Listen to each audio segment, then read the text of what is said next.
నిజంగా వింటేజ్ మనం చూసుకుంటాం ఓటీటీస్లో మలయాళం ఫిలిమ్స్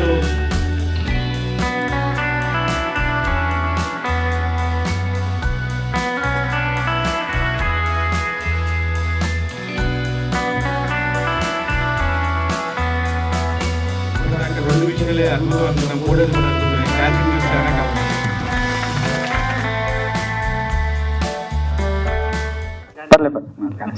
ఇచ్చారు కదా. మా ప్రభు అన్న ఆహ్వానం మేరకు వచ్చాను. వచ్చిన తర్వాత ఒక సరైన కార్యక్రమానికి వచ్చాను అనిపించింది. పాటలు చూసిన తర్వాత, విన్న తర్వాత. మరొక కారణం ఏంటంటే మా మిత్రుల్ని కలుసుకునే అవకాశం బట్టి నాకు లభించింది. రామజోగ శాస్త్రి గారు మా ఇంటి పక్కనే ఉంటారు, నేను రోజు చూస్తుంటే ఆయన్ని. అశోక్ నన్ను కలిసి చాలా రోజులు అయిపోయింది. ఎప్పుడో ఎఫ్ఎన్సీసీలో కలిసాను ఒక కార్యక్రమానికి.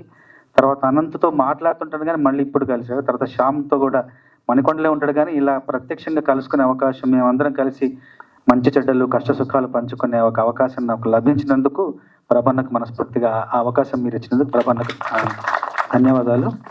ఈ పాటలు మేము విన్నాము, ఇప్పుడు చూసాము ప్రత్యక్షంగా. నాకు అనిపించింది ఏంటంటే ముఖ్యంగా అభినందించాల్సింది ఇమ్రాన్ శాస్త్రి గారిని. అంటే ఇంత వైవిధ్యభరితమైన సన్నివేశాలకు పాటలు రాసే అవకాశం మీకు వచ్చింది. అవకాశాన్ని సంపూర్ణంగా సద్వినియోగపరుచుకున్నారు. అంత వైవిధ్యంగా, అంత భిన్నంగా, అంత విభిన్నంగా పాటలు రాశారు. మీ పేరెంత విభిన్నంగా ఉందో మీ సాహిత్యం కూడా అంతే విభిన్నంగా ఉంది. ఇమ్రాన్ శాస్త్రి గారు చాలా సంతోషం. ఒక పాటలో రాశారు, సముద్రం గురించి రాసిన పాటలో. వైశాఖ్ కూడా మనస్ఫూర్తిగా అభినందనలు, చాలా బాగా చేశారు. కొంచెం అలా రోమాంచితమైంది శరీరం వింటుంటే, కొన్ని ధ్వనులు వింటుంటే. చాలా మంచి భవిష్యత్తు ఉంది అందరికీ. ఈ సినిమా గురించి నేను అనుకుంటున్న రెండు మాటలు ఏంటంటే, రెండే మాటలు: నవ్యత, నాణ్యత. సినిమాలు కావాలంటే మనం పక్క రాష్ట్రాలు చూడము, మలయాళం సినిమాలను, తమిళ సినిమాలను, మరాఠీ సినిమాలను అనుకునే ఒక నేపథ్యం నుంచి ప్రయాణిస్తూ రకరకాలైనటువంటి కాల పరిణామాలకు లోబడి వాళ్ళ రోజు ఇక్కడ నుంచున్నాను. నేను దాకా రేవన్న సినిమా నాకు తెలియదు, బట్ వాళ్ళు చూసి రేవన్న సినిమా గొప్ప నమ్మకం కలిగింది. ఇందులో పనిచేసిన ఆర్టిస్ట్ టెక్నికల్ టీమ్ భవిష్యత్తు పైన భరోసా కలిగించే ఒక టాలెంట్ పుష్కలంగా ఇక్కడ ఉందని ఒక నమ్మకం కలిగింది. అంటే చాలా చిన్నవాడిని మాట్లాడడానికి, బట్ మీలో ఒకటిగా, ఒక సామాన్య ప్రేక్షకుడిగా, ఒక సినిమా ప్రేమికుడిగా రేపటి తరం వైపు ఒక భవిష్యత్తు పైన ఒక ఆశ భరోసా కలిగినటువంటి ఒక మంచి నమ్మకాన్ని ఇచ్చింది ఈ అరగంట సేపు పాటలు. ఇది దమ్మంటే జాన్ చేసినప్పుడు 4 పాటలు కొన్ని పాటలు ఆశ కంపోజ్ చేశారంటే నాకు ఇంకా ఆశ్చర్యం. వాళ్ళ రోజు చూనిచ్చి చూని రాయించుకోవడమే కానీ రాసిన పాటలు కంపోజ్ చేసే టాలెంట్ అలాంటి మిత్రులందరికీ నమస్కారం. మనకు సమయం ఉన్నప్పుడు మనం రాసిన సినిమా కార్యక్రమానికి హాజరవ్వకపోవడానికి, మనకి సమయం ఉన్నప్పుడు మనం రాయని సినిమా కార్యక్రమానికి హాజరవ్వడానికి ఒక చిన్న తేడా ఉంది. మనకి సమయం ఉండి మనం రాసిన సినిమాకి హాజరవ్వలేదంటే వాళ్ళతో ఏదో తగాదా ఉందని అర్థం. మనకి సమయం ఉండి మనం రాయని సినిమాకి హాజరయ్యామంటే ఆ వ్యక్తులతో ఎంతో అనుబంధం ఉందని అర్థం. ప్రభు డార్లింగ్ అంటాను నేను.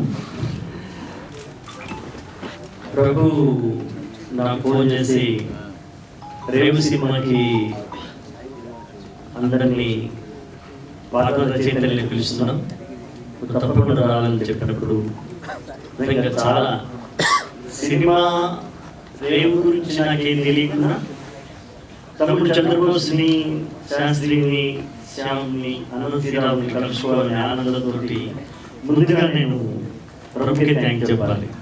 నిజంగా మేము కలవు చాలా తక్కువ సమయం.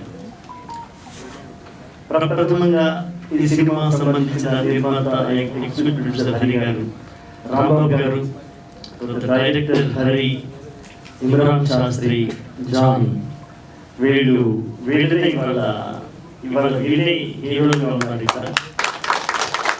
వెల్కమ్.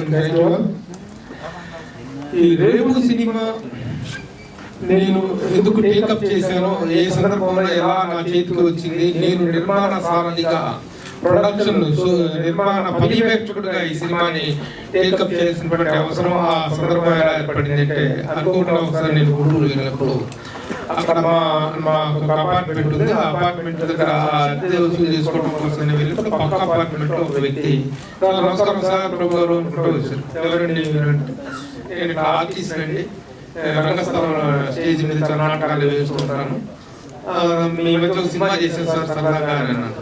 ఓకే అలాగా అన్నాను. తర్వాత సెల్ ఫోన్ లో ఒక షో రీల్స్ చూపిస్తుంది, 5 నిమిషాలు షో రీల్స్ చూపిస్తుంది. అది చాలా బాగుంది, ఇంట్రెస్టింగ్ గా ఉంది, ఇది వెరీ గుడ్, చూద్దామండి, మీ సహాయం కావాలండి, మీరు ప్రోత్సహించాలండి, ఇలాంటి కొత్త సినిమా చేసినప్పుడు ఇలాంటి వాళ్ళు ఎంకరేజ్ చేస్తే బాగుంటుంది. ఓకే అయిపోయిన తర్వాత రండి చూద్దామండి అన్నాను. ఆ విధంగా ఆ తొలిసారిగా ఆ సినిమాను నాకు చూపించింది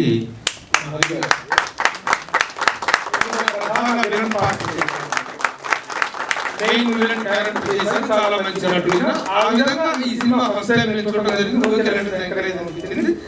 ఆ విధంగా స్టార్ట్ అయినటువంటి జర్నీ 1 by 1 రావడం. సినిమా అయిపోయిన తర్వాత ఎవరి కూడా చాలా బాగా చేశాడు, ఇంత డిఫరెంట్ గా ఉంది, emotions are very properly carried, taking చాలా బాగుంది.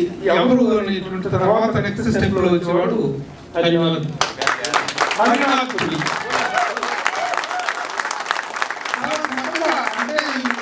నేను మళ్ళీ మీరేదో చాలా గొప్పగా చెప్తున్నారండి, వార్తలు రాస్తున్నారు, ఇదేదో పెద్ద. ఇంతమంది ప్రభు గారు ఫోన్ చేయగానే ఒక ఫోన్తోనే అందరూ వచ్చి ఆశీర్వదిస్తారు అనుకుని ఇంత పెద్ద వేదిక అవుతుంది అనుకోలేదు నేను. అట్లాగే మన మీడియా మిత్రులు అందరూ ఎక్కడికి వెళ్లకుండా 3 ప్రోగ్రాంలు ఉన్నాయి సార్ ఈరోజు. 3 ప్రోగ్రాంలు ఉన్నా కానీ ఈ ప్రోగ్రాంలు ఉన్నారా, 3 ప్రోగ్రాంలు పైన ఒక ప్రోగ్రాం ఇప్పుడు జరిగింది. అట్లాగే 2వ ప్రోగ్రాంకి వెళ్లకుండా ఇక్కడ నా కోసం వెయిట్ చేసిన అందరికీ ఇంకా కృతజ్ఞతలు చెప్పి సరిపోదు. అందుకని మీ అందరికీ పాదాభివందనం.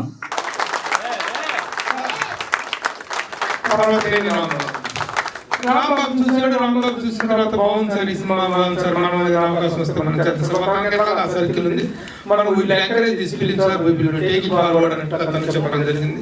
సో ఆ విధంగా స్టార్ట్ అయింది జర్నీ. స్టార్ట్ అయిన తర్వాత ఎవరు దీన్ని తీసుకెళ్ళి ముందుకు తీసుకెళ్ళి మేము మీడియా పరంగా హెల్ప్ చేయగలము, 4 గెస్టులను తీసుకురాగలము, 4 పెద్దవాళ్ళని తీసుకొచ్చి ఈ విధంగా అందరికీ సినిమాని ప్రమోట్ చేయగలం. బట్ ప్రమోషన్ ఈజ్ అంత ఇంపార్టెంట్. దానికంటే ముందు ఎలా అనుకున్నప్పుడు తగినటువంటి వ్యక్తి మురళి గిచ్చిపల్లి, డాక్టర్ మురళి గిచ్చిపల్లి ఎన్ఆర్ఐ. ఆయన సినిమా చూసి ఆయన చాలా ఎక్సైట్ అయ్యి బాగుంది సార్, ఇట్స్ కల్ట్ ఫిలిం, దీంట్లో ఒక కల్ట్ కంటెంట్ ఉంది, from the beginning to the end ఒక ప్రేక్షకులు కూర్చోబెట్టినటువంటి కంటెంట్ ఉంది అని చెప్పేసి తను ముందుకు రావడం జరిగింది. ఆ విధంగా దీనికి ఆర్థికపరమైనటువంటి అండదండ కూడా దొరకడంతో ఈ రోజున సినిమాని అన్ని విధాలుగా పూర్తి చేసి పోస్ట్ ప్రొడక్షన్ మొత్తం పూర్తి చేసి టేకింగ్ ఇట్ రిలీజ్ త్వరలో